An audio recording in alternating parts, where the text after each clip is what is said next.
அனைவருக்கும் வணக்கம். கன்னிராசிக்காரர்கள் உலகத்தின் எந்த மூலையில் இருந்தாலும் 1/9/2023 முதல் இவை நடந்தே தீரும் என்று இருக்கக்கூடிய விஷயங்களாக எவையெல்லாம் அமைந்துள்ளன என்பதை சற்று விரிவாக பார்க்கலாம். அறிவுக்கு அதிபதியாக இருக்கக்கூடிய புதனின் அதிகாரத்தில் உள்ள கன்னிராசிக்காரர்கள் எதை செய்தாலும் சிந்தித்து திட்டமிட்டு நிதானமாக செய்து அந்த வெற்றி கனியை ருசிக்கக்கூடிய கன்னிராசிக்காரர்களுக்கு செப்டம்பர் மாதம் 1/9/2023 முதல் 30/9/2023 வரை கிரகநிலைகளின் அமைப்பு எப்படி உள்ளது என்பதை ஆராய்ந்து பார்க்கும்போது ராசியின் அதிபதியான புதன் வக்ர நிவர்த்தி பெறுகிறாருங்க. புதன் பயிற்சி அடைந்து ஜென்ம ராசியில் முழு ஆட்சி பலம் பெறுகிறார். குரு வக்ரகதியில் திரும்புகிறார். சூரிய பயிற்சி நடைபெறுகிறது.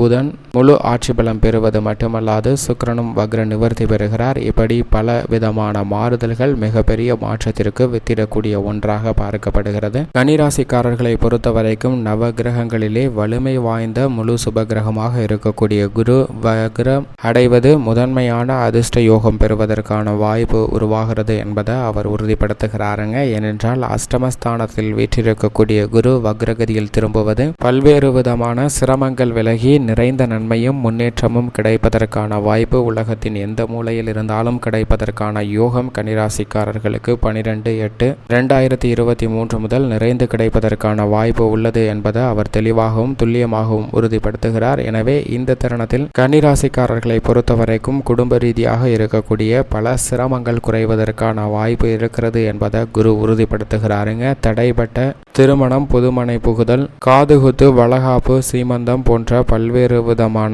சுப நிகழ்வுகளை மிக சிறப்பாக செய்வதற்கு ஏற்றதொரு தருணமாக பார்க்கப்படுகிறது. குடும்பத்தில் சின்ன சின்ன கருத்து வேறுபாடுகள் இருந்தாலும் பெரிய அளவிற்கு விரிசலை சந்திக்க வேண்டிய ஒரு சூழ்நிலை இல்லை என்பதை வக்ரம் பெறக்கூடிய குரு பகவான் உறுதிப்படுத்துகிறாருங்க. அஷ்டமஸ்தானத்திலிருந்து வக்ரகதியில் திரும்புவது நல்ல வரவேற்கத்தக்க ஒரு அமைப்பாக பார்க்கப்படுகிறது. ஆனால் அதே சமயத்தில் அஷ்டமத்தில் ராகு இருக்கிறாருங்க. அவர் குருவுடன் இணைந்திருக்கிறார். குரு இந்த தருணத்தில் வக்ரம் பெறுவது ராகுவால் சில சிரமங்கள் ஏற்படுவதற்கான வாய்ப்பு இருக்கு என்பதை கிரகநிலைகள் தெளிவாக உறுதிப்படுத்துகிறதுங்க. நட்பாக இணக்கமாக இருந்தவர்கள் கூட பகையாக மாறுவதற்கான ஒரு சூழல் உருவாகி இருக்கிறது. எனவே எந்த ஒரு செயல் செய்தாலும் ராகுவின் அமைப்பு காரணமாக சற்று அலைச்சல் அதிகரிப்பதற்கான வாய்ப்பு இருக்கிறது. ஒரு முறைக்கு இருமுறை யோசித்து அந்த காரியத்தை செய்யுங்க.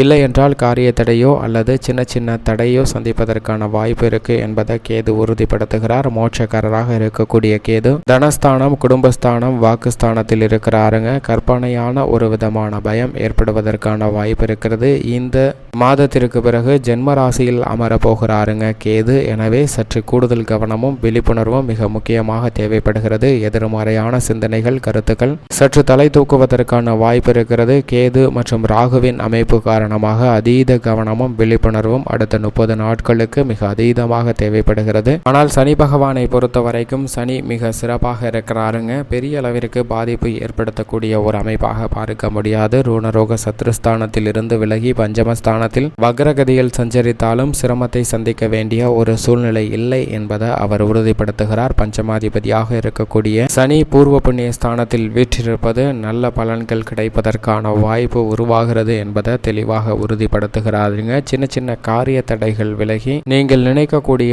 நல்ல பல வெற்றி வாய்ப்புகளை பெறுவதற்கான வாய்ப்பை உறுதிப்படுத்துகிறார். அவர் பூர்வ புண்ணிய ஸ்தானத்தில் இருப்பதால் குடும்ப ரீதியாக ஏற்பட்ட பொருளாதார ரீதியான சிக்கல்கள் விலகுவதற்கான வாய்ப்பு மிக அபரிவிதமாக கிடைக்கிறது. பல்வேறு விதமான தடையை சந்தித்து வந்த உத்தியோக ரீதியான பணிகள் சிறப்பாக அமையுங்க. புதிதாக தொழில் துவங்குவது, தொழிலை விரிவுபடுத்துவது போன்றவற்றிற்கு தேவையான நிதி சார்ந்த உதவிகளும் நிதி சார்ந்த ஒப்பந்தங்களும் நினைத்தபடி சிறப்பாக செய்வதற்கான வாய்ப்பும் யோகமும் கிடைக்கிறது. பல்வேறு விதமான காரிய தடைகள் விலகி நல்ல வெற்றி வாய்ப்புக்கு வித்திடக்கூடிய ஒரு தருணமாக அமைகிறது என்பதை குரு, சனி போன்ற கிரகநிலைகள் உறுதிப்படுத்துகின்றன. இந்த 2 கிரகநிலைகளும் சாதகமாக மாறியிருப்பது கன்னிராசிக்காரர்களுக்கு ஏற்படக்கூடிய பல சிரமங்களை குறைத்து நிம்மதியான ஒரு சூழ்நிலையை கொடுக்கக்கூடிய அமைப்பாக பார்க்கப்படுகிறது. அது மட்டுமல்லாது ஜென்ம ராசிக்கு சூரியன் வருகிறாருங்க. மாதத்தின் முற்பகுதியில் விரயஸ்தானத்தில் சஞ்சரிக்கக்கூடிய சூரியன் பிற்பகுதியில் அவர் ஜென்மராசிக்கு வருகிறார். சூரியன் ஜென்மராசிக்கு வருவது அவ்வளவு சிறப்பான நன்மை கொடுக்கக்கூடிய அமைப்பாக பார்க்க முடியாது. ஏனென்றால் தற்போது ஏற்படக்கூடிய சூழ்நிலை மாறுதல் காரணமாக உடல் ரீதியாக சில சிரமங்களை சந்திப்பதற்கான வாய்ப்பு இருக்கிறது. எனவே உடல்நல ஆரோக்கியத்தில் கூடுதல் கவனம் தேவை கன்னிராசிக்காரர்களுக்கு. அது மட்டுமல்லாது தேவையில்லாத விரய செலவுகளை சந்திப்பதற்கான வாய்ப்பு இருக்கு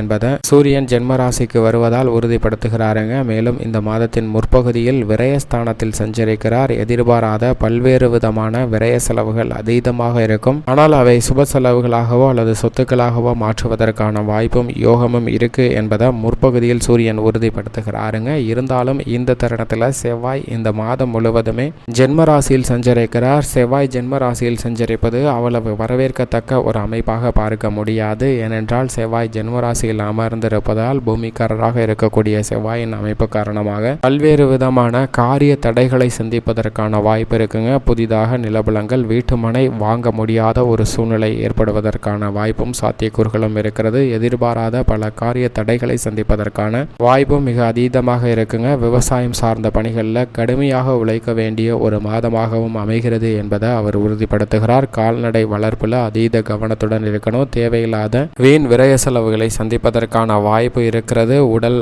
ஆரோக்கியத்தில் கூடுதல் கவனம் தேவை கால்நடை வளர்ப்பவர்களுக்கு. ஏனென்றால் இந்த தருணம் அவ்வளவு சிறப்பான தருணமாக அமையாது என்பதை செவ்வாய் உறுதிப்படுத்துகிறாருங்க. மேலும் இந்த தருணத்தில் ராசியின் அதிபதியாக இருக்கக்கூடிய புதன் விரயஸ்தானத்தில் வக்ர நிவர்த்தி பெறுகிறாருங்க. இந்த மாதத்தின் இறுதியில் ஜென்ம ராசியில் அமர்கிறாருங்க. ராசியின் அதிபதியினுடைய இந்த அமைப்பும் சாதகமற்ற ஒரு அமைப்பாக தான் பார்க்கப்படுகிறது. முழு ஆட்சி பலம் பெறுவது வரவேற்கத்தக்க ஒரு அமைப்பாக பார்க்கப்படுகிறது. ஏனென்றால் செவ்வாய் சூரியனால் ஏற்படக்கூடிய சில சிரமங்கள் குறைவதற்கான வாய்ப்பு உருவாகிறது என்பதை ராசியின் அதிபதியான புதன் உறுதிப்படுத்துகிறாருங்க. இருந்தாலும் கவனத்துடன் இருக்க வேண்டிய ஒரு தருணமாக பார்க்கப்படுகிறது. மேலும் இந்த தருணத்தில் சுக்கிரனை பொறுத்த வரைக்கும் லாபஸ்தானத்தில் வக்ரகதியில் சஞ்சரிக்கக்கூடிய சுக்கிரன் பிற்பகுதியில் வக்ர நிவர்த்தி பெறுகிறார். சுக்கிரன் தனித்து சுபத்துவம் பெறுவது நல்ல வரவேற்கத்தக்க ஒரு அமைப்பாக பார்க்கப்படுகிறது. மற்ற கிரகநிலைகளை விட செப்டம்பர் மாதத்தில் அதீத நன்மை பெறுவதற்கான வாய்ப்பு சுக்கிரனின் அமைப்பு காரணமாக இருக்கிறது. திட்டமிட்ட காரியங்களை பொருளாதார நெருக்கடி இல்லாமல் சிறப்பாக செய்து முடிப்பதற்கான வாய்ப்பு உருவாகிறதுங்க. கலைத்துறை அரசியல் துறையில எதிர்பார்த்த வாய்ப்புகள் மிக சிறப்பாக கிடைக்கும். பொருளாதார ரீதியான முன்னேற்றமும் ஏற்படக்கூடிய ஒரு தருணமாக பார்க்கப்படுகிறது. சந்திரனை பொறுத்த வரைக்கும் அஷ்டமத்தில் இருக்கும் போது மட்டும் விழிப்புணர்வுடன் இருங்க. மற்ற தருணங்கள் அனைத்தும் சந்திரனின் அமைப்பு காரணமாக நல்ல பலன்கள் நிறைந்து கிடைப்பதற்கான வாய்ப்பு கன்னிராசிக்காரர்களுக்கு இருக்கிறது. கன்னிராசிக்காரர்களை பொறுத்த வரைக்கும் இந்த செப்டம்பர் மாதத்தில் அதீத நன்மை கொடுக்கக்கூடிய கிரகநிலையின் அமைப்பாக பார்க்கப்படுவது சந்திரன் மற்றும் சுக்கிரன். இந்த இரண்டு கிரகநிலைகள் மட்டும்தான் அதீத நன்மை கொடுக்கக்கூடிய ஒரு அமைப்பில் இருக்கிறது.